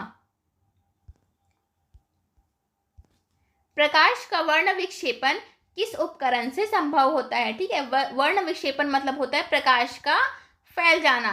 ठीक है, जैसे कि प्रिज्म से गुजरती है तो प्रकाश क्या होती है, अलग अलग दिशाओं में फैल जाती है। तो किस उपकरण से संभव होता है? तो आंसर तो मैंने बता ही दिया, प्रिज्म से। ठीक है, आपने प्रैक्टिकल भी किया होगा स्कूल वगैरह में, तो किससे करते थे, प्रिज्म की सहायता से प्रैक्टिकल करते थे, है ना, क्योंकि प्रकाश का प्रकीर्णन सबसे ज्यादा उसी में होता है। किस लेंस के द्वारा सिर्फ काल्पनिक प्रतिबिंब बनता है? आंसर हो जाएगा अवतल लेंस। किसी उत्तल लेंस की फोकस दूरी हमेशा क्या होती है? यानी कि आपको बताना है फोकस दूरी जो है वो हमेशा पॉजिटिव होती है, नेगेटिव होती है, कि पॉजिटिव नेगेटिव दोनों होती है, या इनफाइनाइट यानी कि अनंत होती है। तो फोकस दूरी हमेशा पॉजिटिव में आंसर लेते हैं। ठीक है, यानी कि ऑप्शन नंबर ए हमारा करेक्ट आंसर हो जाएगा। काल्पनिक प्रतिबिंब किस में होता है आपको बताना है। तो काल्पनिक प्रतिबिंब कैसा होता है, सीधा होगा, उल्टा होगा, दोनों होगा, या नन ऑफ दी अबव होगा? तो इसका आंसर क्या हो जाएगा? काल्पनिक प्रतिबिंब होता है, यानी कि इमेजिनरी की बात हो रही है, यह हमेशा होता है उल्टा। ठीक है। दाढ़ी बनाने के लिए किस प्रकार के दर्पण का उपयोग किया जाता है? तो दाढ़ी बनाने के जैसे सैलून वगैरह में जब जाते हैं तो किस प्रकार के दर्पण का प्रयोग होता है आपको बताना है। समतल का, उत्तल का, अवतल का या नन ऑफ दी अबव का। तो दाढ़ी बनाने के लिए हमेशा किस प्रकार के दर्पण का प्रयोग करते हैं? अवतल दर्पण, यानी कि ऑप्शन नंबर सी हमारा करेक्ट आंसर हो जाएगा। और होता है डॉक्टर के पास, ठीक है, दांत के जो डॉक्टर्स होते हैं उन लोग भी क्या यूज करते हैं? ये यूज करते हैं अवतल दर्पण का। ठीक है। किसी अवतल दर्पण की फोकस दूरी f तथा वक्रता त्रिज्या कितनी है? r है। तो करेक्ट फॉर्मूला कौन सा है आपको बताना है। तो करेक्ट फॉर्मूला होता है f is equals to r/2। ठीक है, जहाँ पे f का मतलब क्या होता है? f का मतलब होता है फोकस दूरी और r का मतलब होता है वक्रता त्रिज्या। ठीक है, तो फॉर्मूला क्या हो जाएगा? f is equals to r/2, यानी कि ऑप्शन नंबर ए हमारा करेक्ट आंसर हो जाएगा। क्लियर है? देखो, 1 ग्राम सोने से कितनी लंबी तार बनाई जा सकती है? तो देखो, 1 ग्राम सोने से कितनी लंबी तार बनाई जा सकती है? 2 किलोमीटर नहीं, 5 भी नहीं, क्या हो जाएगा? Option number C 4 kilometre will be the correct answer. ठीक है। और सबसे तन्य धातु ये पूछ दिया, सबसे तन्यता का गुण जो तन सकता है, सबसे लचीला होता है, वह किसमें पाई जाती है? सोने में पाई जाती है। ठीक है, सोने जो है वह सबसे तन्य धातु की श्रेणी में आता है। क्लियर है? धातु के पतले तार के रूप में खींचने के गुणधर्म को क्या कहते हैं? तो धातु जो है वह पतले तार के रूप में खींच जाता है, इस गुणधर्म को क्या कहते हैं? इसको कभी मैंने बता दिया आपको, तन्यता कहते हैं। ठीक है, ये तो हो गया। शुद्ध रूप में धातु की सतह कैसी होती है? तो धातु जो होता है, जो शुद्ध धातु होता है, उसकी सतह कैसी होगी? चमकदार होती है, रंग बिरंगी होती है, भद्दी होती है या पतली होती है? तो धातु की सतह जो होती है वह चमकदार होती है। ऑप्शन नंबर ए हमारा करेक्ट आंसर हो जाएगा। ठीक है। कार्बन क्या है? कार्बन जो है वह धातु है, अधातु है, उपधातु है? तो कार्बन जो है वह अधातु है। ठीक है, क्या हो जाएगा? कार्बन एक अधातु है। इसके 2 अपरूप आपने पढ़ा होगा, कौन सा? एक होता है ग्रेफाइट, एक होता है हीरा। ठीक है, शुद्ध रूप होता है हीरा और अशुद्ध रूप होता है ग्रेफाइट। कार्बन क्या है? अधातु है। इसके 2 अपरूप होते हैं, ग्रेफाइट और हीरा। हीरा जो है वह शुद्धतम रूप है, ग्रेफाइट जो है वह अशुद्ध रूप है। क्लियर है? निम्नलिखित में से किसे चाकू से काटा जा सकता है? तो देखो, एक ऐसा धातु भी है जिसको चाकू से की सहायता से काट सकते हैं, वह कौन सा है? आयरन तो नहीं है, कॉपर भी नहीं है, कैल्शियम भी नहीं है। आंसर क्या हो जाएगा? सोडियम, जिसका सूत्र क्या होता है? सिंबल होता है Na। ठीक है, कभी कभी Na सिंबल भी दे सकता है आपको, तो सोडियम को है काट सकते हैं। ठीक है, और इसको हमेशा किस में भिगा कर रखते हैं? इसको केरोसिन में। ठीक है, केरोसिन यानी कि मिट्टी के तेल में इसको भिगा करके रखते हैं, क्योंकि यह हवा में उड़ भी जाता है। ठीक है, तो मिट्टी तेल में हमेशा इसको भिगा के रखते हैं ताकि यह उड़े ना। क्लियर है? निम्नलिखित में से कौन अधातु है? इसका आंसर तो हमने अभी देख लिया। क्या चीज देखा? कार्बन, है ना। और कार्बन का सूत्र क्या होता है? कार्बन का होता है सी फॉर कार्बन। Fe का मतलब होता है फेरस, फेरस का मतलब होता है लोहा। ठीक है, आयरन जिसको बोलते हैं। Au का मतलब होता है तांबा, Al का मतलब होता है एल्यूमिनियम। ठीक है, तो कौन अधातु है? कार्बन। सबसे तन्य धातु कौन सी है? तो इसका आंसर भी मैंने जस्ट 2 मिनट पहले बताया है आपको। सबसे तन्यता का गुण किस में पाया जाता है? सोने में पाया जाता है। ठीक है, सबसे तन्यता होता है सोने में। क्लियर है? बॉक्साइट निम्नलिखित में से किस धातु का अयस्क है? तो ये मोस्ट इंपॉर्टेंट प्रश्न है ना, ये वाला भी रिपीट होता है बार बार।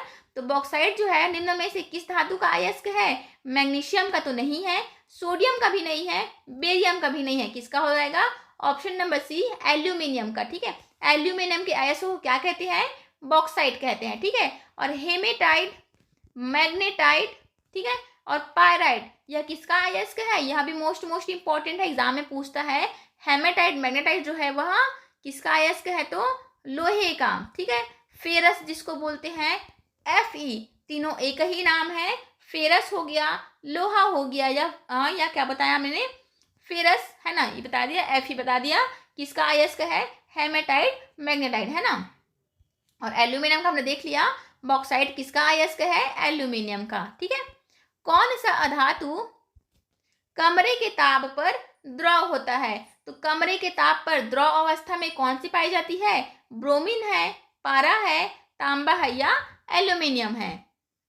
तो इसका आंसर क्या हो जाएगा, ऑप्शन नंबर ए ब्रोमीन, ठीक है। ब्रोमीन जो है वह कमरे के ताप पर द्रव अवस्था में होती है, क्लियर है। लोहा एवं इस्पात को जंग से सुरक्षित रखने के लिए उन पर किस धातु की पतली परत चढ़ाई जाती है, तो लोहा एवं इस्पात में अक्सर हम क्या करते देखते हैं, जंग लग जाती है ना, खुले में जब उसको छोड़ते हैं तो उसको सुरक्षित रखने के लिए क्या करते हैं, पेंट कर देते हैं क्या पेंट करना आंसर नहीं होगा, यहाँ पे क्या करते हैं, जिंक की पतली परत चढ़ाई जाती है, ठीक है। लोहा एवं इस्पात को जंग से सुरक्षित रखने के लिए क्या करते हैं, जिंक की पतली परत चढ़ाते हैं। और इसी प्रोसेस को क्या कहा जाता है, इसी प्रोसेस को कहते हैं गैल्वेनाइजेशन, यानी कि गैल्वनीकरण, ठीक है। गैल्वनीकरण मतलब होता है लोहे को जंग से सुरक्षित रखने के लिए जिंक की परत चढ़ाना, ठीक है। और जो जंग लगने का प्रोसेस होता है, जंग जो धातु में लग जाता है लोहे में, उसको क्या कहते हैं, संक्षारण कहते हैं। क्या कहते हैं, संक्षारण कहते हैं। और कौन सी परत चढ़ाते हैं, जिंक की। इस प्रोसेस जंग लगने से बचाने के लिए किस क्रिया का यूज करते हैं, जिंक की परत लगाने की क्रिया का प्रयोग करते हैं, जिससे क्या होता है, जंग लगने से सुरक्षित हो जाता है। उस क्रिया को क्या कहते हैं, गैल्वेनाइजेशन, यानी कि गैल्वनीकरण कहते हैं, क्लियर है। सबसे अधिक सक्रिय धातु कौन सी है, सबसे अधिक सक्रिय क्रियाशील, जो मैंने अभी आपको बताया, क्या बताया था, सोडियम का, वह सबसे अधिक क्रियाशील होती है, जो कि क्या होती है, हवा से भी क्रिया कर लेती है, इसीलिए उसको क्या करते हैं, मिट्टी के तेल में डुबा करके रखा जाता है, ठीक है। कैरोसिन में डुबा करके रखते हैं, क्योंकि वह सबसे अधिक क्रियाशील है, हवा में भी क्रिया कर लेती है। तो एने किसका आंसर बताया था मैंने, सोडियम का। तो सबसे अधिक क्रियाशील कौन सी है, सोडियम धातु, ठीक है।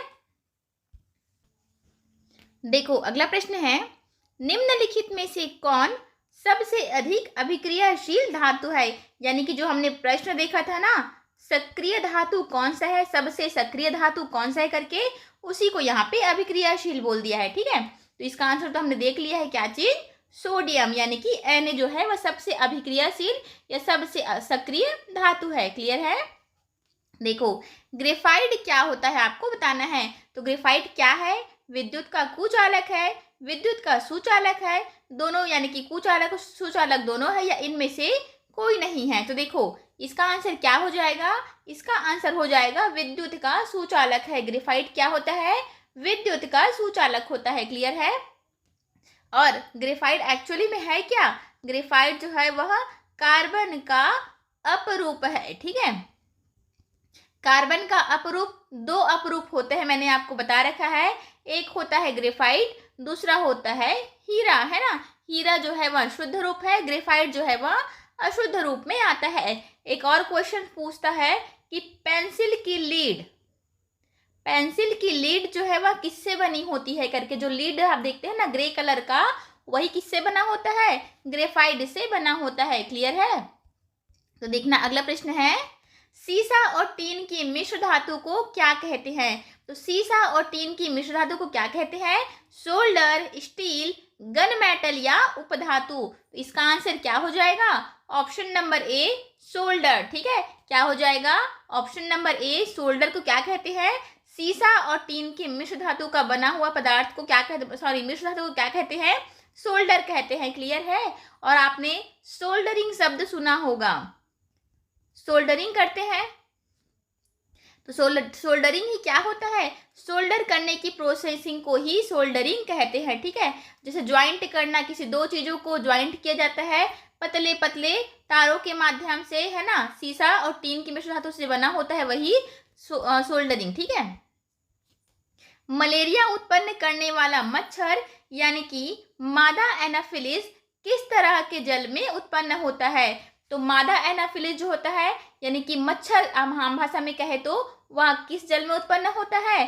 साफ जल में तो नहीं हो सकता, किसमें? मीठा जल में भी नहीं होगा, इनमें से सभी आंसर नहीं होगा। क्या आंसर हो जाएगा? गंदे जल में उत्पन्न होता है। ठीक है, मादा मच्छर जो है, जो मलेरिया उत्पन्न करने वाला मच्छर है, वह किस जल में उत्पन्न होता है?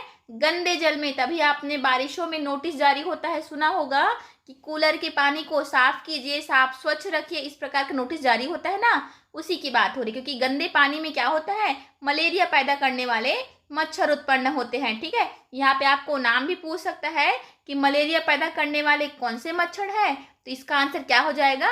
मादा एनाफिलिस। ठीक है, क्या हो जाएगा?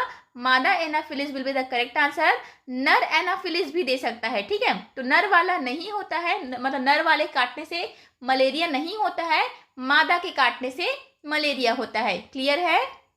देखो यहाँ पे सारा ऑप्शन नंबर डी यानी कि इनमें से सभी वाला ऑप्शन भी दिया है ना, तो सब में यहाँ फॉर्मूला अप्लाई नहीं होता कि इनमें से सभी दिया है इसी को आंसर करेक्ट कर दो करके। ठीक है, आपको अपने दिमाग से तर्क शक्ति का इस्तेमाल करके आंसर लगाना रहेगा। क्लियर है? जीन शब्द किसने प्रस्तुत किया था? तो जीन शब्द किसने प्रस्तुत किया था? जॉनसन ने, लेमार्क, मेंडल या ग्रिफिथ? तो जीन शब्द किसने प्रस्तुत किया था?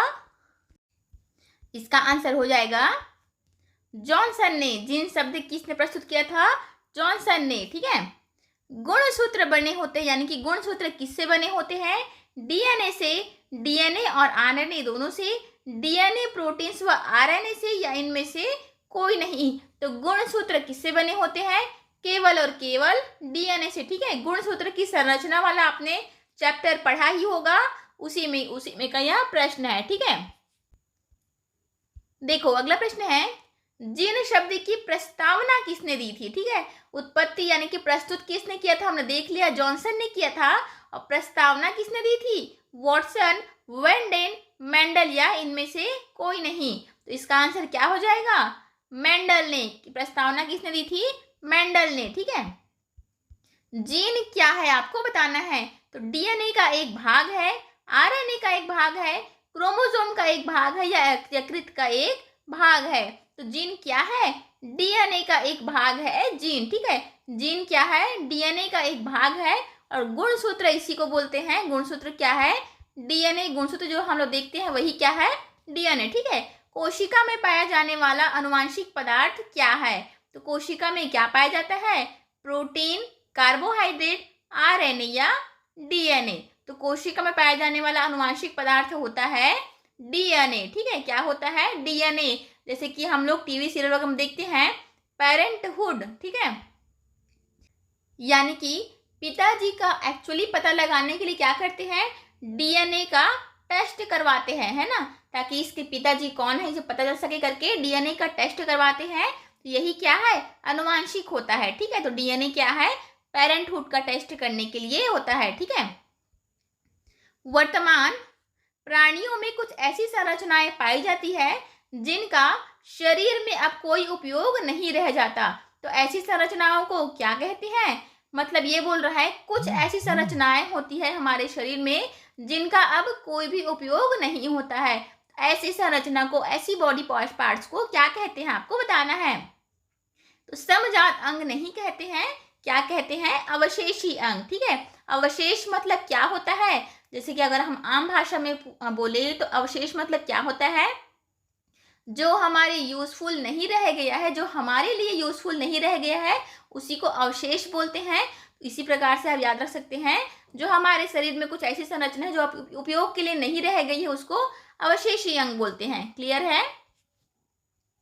हीमोफीलिया क्या है? ठीक है, हीमोफीलिया क्या है आपको बताना है। तो रक्त का थक्का नहीं बनता क्या इसमें? आरबी से चिपक जाते हैं, डब्ल्यूबीसी कोशिका भक्षी हो जाती हैं, या हीमोलिसिस होता है। तो हीमोफीलिया क्या होता है? इसमें होता है रक्त का थक्का नहीं बनता। हीमोफीलिया क्या होता है? हीमोफीलिया एक बीमारी है जिसमें रक्त का थक्का नहीं जमता है, याद रखेंगे। और मैंने आपको डिटेल में विटामिन्स वाले क्वेश्चंस में इसको डील करवाया था, आप लोग देखना। विटामिन्स वाला वीडियो है ना, बहुत ही इंपॉर्टेंट वीडियो है वह। तो क्या होता है? रक्त का थक्का किसकी वजह से जमता है? प्लेटलेट्स विटामिन के की वजह से, है ना। विटामिन के की वजह से क्या होता है, रक्त का थक्का जमता है, ठीक है। और विटामिन ए की कमी से कौन सा रोग होता है, यह भी हमने देखा था। विटामिन ए की कमी से होता है रतौंधी। ए की कमी से क्या होता है, रतौंधी होता है। जिसको रात में दिखाई नहीं देता उसको रतौंधी कहते हैं। वह क्यों होता है, क्योंकि उसके शरीर में विटामिन ए की कमी हो जाती है, ठीक है। विटामिन बी की कमी से क्या होता है, बेरी बेरी रोग, ठीक है। विटामिन बी की कमी से क्या होता है, बेरी बेरी रोग होता है। विटामिन सी की कमी से क्या होता है, स्कर्वी रोग होता है। विटामिन सी की कमी से स्कर्वी रोग होता है। विटामिन डी की कमी से क्या होता है, रिकेट्स होता है, ठीक है। विटामिन डी की कमी से रिकेट्स हो जाते हैं, जैसे कि हड्डियों का मुड़ जाना, जो बुढ़ापे में होता है ना, हड्डियां जो है, कई लोग की कमर झुक जाती है, वह क्यों होता है, क्योंकि उनके शरीर में हड्डियां जो है वह कमजोर हो गई है, यानी कि विटामिन डी की मात्रा कम हो गई है, ठीक है। और के की वजह से हमने क्या देखा था, हीमोफीलिया होता है, यानी कि रक्त का थक्का नहीं जमता। तो यह सारे जो है मोस्ट इंपॉर्टेंट है, व्यापम में मोस्ट रिपीटेड क्वेश्चंस में आते हैं, अगर आपने प्रीवियस ईयर क्वेश्चंस देखे होंगे तो। इसीलिए ये विटामिन वाला वीडियो को देखना बहुत ज़रूरी है फ्रेंड्स, ताकि आपके एक भी नंबर मिस ना हो, ठीक है। इसमें से मैंने डिटेल में समझाया उस वीडियो में, किससे कौन से रोग होता है, कौन सी चीज़ से हमको क्या मिलता है, और इसको ठीक कैसे किया जा सकता है, ठीक है। सारा वीडियो मैंने डिटेल में, सारा चीज़ मैंने डिटेल में समझाया है उसको, तो वीडियो को एक बार जरूर से देख लेना, ठीक है। समजात अंग क्या होते हैं, देखो, सम यानी होता है समान, और जात यानी कि होता है जाति। तो समान जाति के जो अंग होते हैं वह क्या होते हैं, समजात अंग कहलाते हैं। तो यह कार्य में समान होते हैं कि रचना में समान होते हैं, रचना व कार्य दोनों में समान होते हैं, यह उपयुक्त में से कोई नहीं। तो समजात अंग क्या होते हैं, जैसे कि मैंने अभी बताया, जैसे कि मान लो पक्षी जाति है, ठीक है। पक्षी हो गया, कोयल हो गया, चिड़िया हो गया। तो कोयल चिड़िया क्या है, दोनों में पंख है, दोनों एक ही समान आकृति के बने हुए हैं, तो यह किस में आएंगे, समजात अंग में आएंगे, ठीक है। जैसे कि मान लो हम लेते हैं कुत्ता, ठीक है, कुत्ता लेते हैं और यहाँ पे चिड़िया लेते हैं, तो दोनों को जब कंपेयर करेंगे तो क्या दोनों चीज कंपेयर हो सकता है, क्या दोनों जानवर कंपेयर हो सकते हैं, बिल्कुल भी नहीं, क्योंकि इनकी बनावट अलग अलग है ना। वैसे मनुष्य और चिड़िया से कंपेयर करेंगे तो भी कंपेयर नहीं हो सकता, क्योंकि हमारा बनावट और उनका बनावट अलग अलग है। लेकिन इसमें क्या होता है, चिड़िया को चिड़िया से ही कंपेयर करना, चिड़िया को चिड़िया जाति से ही कंपेयर करना है। कुत्ते को आप कंपेयर कर सकते हैं बिल्ली से, बकरी से, इस प्रकार का, ठीक है। तो जो समान जाति के होते हैं उसको क्या कहते हैं, वह होते हैं रचना में समान होते हैं, ठीक है। उनके शरीर की बनावट जो होती है वह समान होती है, ठीक है। यह भी प्रश्न पूछ चुका है, क्लियर है। समजात अंग मतलब रचना में समान वाले, ठीक है, पशु पक्षी जो भी बोलो आप लोग। मनुष्य में कितने जोड़े गुणसूत्र पाए जाते हैं, तो मनुष्य में कुल कितने जोड़े गुणसूत्र पाए जाते हैं, 26 नहीं है, 14 भी नहीं है, 15 भी नहीं है, आंसर हो जाएगा 23 जोड़े, ठीक है। 23 जोड़े की बात हो रही है, और एक जोड़े में कितने होते हैं, 2 होते हैं। तो 23 गुणित 2 करेंगे तो कितना हो जाएगा, 23 दूनी 46, यानी टोटल नंबर ऑफ गुणसूत्र हमारे में कितने होते हैं, 46 गुणसूत्र मनुष्यों में पाए जाते हैं। क्लियर हो गया। देखो, द ओरिजिन ऑफ स्पीसीज नामक पुस्तक किसने लिखी, तो द ओरिजिन ऑफ स्पीसीज नामक पुस्तक किसने लिखी थी, डार्विन ने, ओपेरी ने, लेमार्क ने, या इनमें से कोई नहीं। तो इसका आंसर क्या हो जाएगा, द ओरिजिन ऑफ स्पीसीज नामक पुस्तक किसने लिखी थी, डार्विन ने। क्लियर हो गया, ये प्रश्न भी पूछ चुका है। समरूप अंग किसको कहते हैं, देखो, समरूप अंग एक हमने क्या देखा है, समजात अंग, ठीक है। जो समान जाति के होते हैं उसको समजात अंग कहते हैं, और जो समरूप अंग क्या होते हैं, जो कार्य में समान होते हैं उसको समरूप अंग कहते हैं, ठीक है। दोनों का डिफरेंस हल्का हल्का सा बस है, आपको ध्यान देना है, इसको मत याद कीजिए। हाँ चलो, इसको भी देख लो थोड़ा सा, बट ये क्या है, फॉर्मूला वगैरह आप लोग प्रॉपर देखेंगे तभी आपको समझ में आएगा। ये आपको एक प्रकार का रिएक्शन दिया गया है, किस प्रकार की अभिक्रिया है आपको बताना है। तो डायरेक्टली मैं इसका आंसर बता रही हूँ, इसको रेडॉक्स रिएक्शन कहते हैं, ठीक है। आपने रेडॉक्स अभिक्रिया पढ़ा होगा, तो उसी का एग्जाम्पल है, यहाँ पे दिया है, ठीक है। ये भी उसी में आ गए। रासायनिक अभिक्रिया में भाग लेने वाले पदार्थों को क्या कहते हैं, यानी कि जो रासायनिक अभिक्रिया हमने अभी देखा ना, ये देखो यहाँ पे देखना, कौन कौन से पदार्थ इसमें भाग ले रहे हैं? कॉपर है, ऑक्सीजन है, हाइड्रोजन है। तो ये जो भाग ले रहे हैं रासायनिक अभिक्रिया में पदार्थ, उसको क्या कहते हैं, ये आपको पूछ रहा है। तो आंसर क्या हो जाएगा? जो भी पदार्थ भाग लेते हैं उसको कहते हैं अभिकारक। क्या कहते हैं? ऑप्शन नंबर सी, अभिकारक कहते हैं। ठीक है। और क्या है अभिक्रिया? तो यहाँ प्रोसेस का नाम हो गया। अभिक्रिया क्या हो गया? जो भी रिएक्शन चल रहा है उसके प्रोसेस का नाम क्या होता है? अभिक्रिया हो जाता है। अभिकारक जो भाग ले रहा है उसको कहते हैं प्रतिफल, यानी कि जो कुछ प्रोडक्ट, दो चीजों को जब मिलाएंगे तो उससे कुछ प्रोडक्ट हमको बन के निकलेगा, नया प्रोडक्ट, उसी प्रोडक्ट को क्या कहते हैं? प्रतिफल कहते हैं। लेकिन जो भाग लेता है उसको क्या कहते हैं? अभिकारक कहते हैं। क्लियर है? निम्नलिखित में से बुझा हुआ चूना, ये तो मैंने आपको बता दिया, CaOH होल ट्वाइस। ठीक है। लोहे पर जंग लगने की क्रिया को क्या कहते हैं? यह भी बता दिया, क्या? संक्षारण कहते हैं, है ना। ये सब मैंने बता दिया है। चलो देखो ये वाला प्रश्न। जब मैग्नीशियम फीता को जलाया जाता है तो उत्पन्न आग की लौ कैसी होती है? जब मैग्नीशियम फीता को जलाएंगे तो कैसी आग उत्पन्न होगी? पीली होगी? बिल्कुल नहीं। नीली होगी? नहीं। लाल होगी? नहीं जी। क्या हो जाएगा? चमकीला, उजला। ठीक है। जब मैग्नीशियम फीता को जलाएंगे तो आग जो उत्पन्न होगी वह चमकीले उजले प्रकार की होगी। क्लियर है? सिल्वर क्लोराइड का रंग क्या है? तो सिल्वर क्लोराइड का रंग क्या होता है? श्वेत है, हरा है, लाल है या भूरा है? तो सिल्वर मतलब होता है सफेद। सफेद आपने देखा ही है, सिल्वर यानी कि चांदी। चांदी कैसी होती है? सफेद होती है। इसी ट्रिक से आप याद रखेंगे श्वेत। ठीक है। श्वेत मतलब होता है सफेद।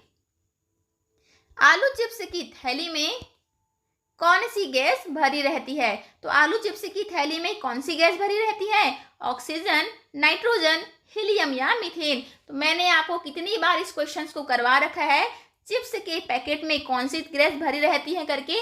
ठीक है। आप लोगों को आंसर याद है कि नहीं मुझे बताना। इसका आंसर मैंने क्या बताया था? इसका आंसर बताया था नाइट्रोजन। ठीक है। जो चिप्स आप खाते हैं 5 रुपए के, 10 रुपए के, जितने भी पैसे के आप खाते हैं, उसके चिप्स में कौन सी गैस भरी रहती है? जैसे कि आप खोलना, चिप्स के पैकेट को खोलना, एकदम से चिप्स क्या हो जाता है? चिप्स थोड़ा सा बच जाता है और हवा जो है वह बाहर निकल जाता है। इसका मतलब क्या है? पैकेट के अंदर हवा भरी होती है। तो वही हवा जो है, वही गैस कौन सी है, यह पूछ रहा है आपको। तो चिप्स के पैकेट में नाइट्रोजन गैस भरी होती है। ठीक है। 5 रुपए के चिप्स तब लोगे तो आप लोग 2-4 ठो चिप्स मिलता है कि नहीं मिलता है? देखो मैंने एक क्वेश्चन और इम्पोर्टेंट आपको करवाया था। ठीक है। इसका आंसर तो हमारा ऑप्शन नंबर बी हो जाएगा, है ना। वायुमंडल में गैसों का परसेंटेज बताया था आप लोगों को, है ना। ये क्वेश्चन रिपीट हो चुका है ना एग्जाम्स में, इसलिए मैं भी रिपीट कर रही हूँ। तो वायुमंडल में गैसों का परसेंट आपको बताया था, क्योंकि यहाँ एग्जाम में पूछता है करके। ऑक्सीजन का कितना परसेंट देखा था हमने? ऑक्सीजन का देखा था 21%, याद आ रहा है ना। नाइट्रोजन का कितना परसेंट देखा था? 78%। ठीक है। और हीलियम, मीथेन, यह तो आपके 0.07 वाले में आ जाते हैं। कार्बन डाइऑक्साइड का याद कर लो, कार्बन डाइऑक्साइड का है 0.03। ठीक है। तो ये सारा चीज मैंने करवा रखा है। अगर आप मेरे चैनल पे नए हैं फ्रेंड्स, तो बाकी वीडियोस को जरूर से वॉच करना, क्योंकि सारा टॉपिक ऑलमोस्ट कंप्लीट हो चुका है। ठीक है। अगर आप नए हैं, अगर आपने वीडियो नहीं देखा है, तो सारा वीडियो को एक बार जरूर से चेकआउट कर लेना एग्जाम से पहले, ताकि आपके क्या हो जाए, एक भी मार्क्स मिस ना हो जाए। ठीक है। और बाकी जिन लोग डेली वीडियो देखते हैं उन लोगों को तो पता ही है कि इसका आंसर क्या होने वाला है, किस प्रकार से क्वेश्चंस फंसने वाले हैं। देखो निम्नलिखित में से कौन सा पदार्थ बिना ज्वाला के जलता है? तो यह तो हम डेली लाइफ में यूज करते हैं।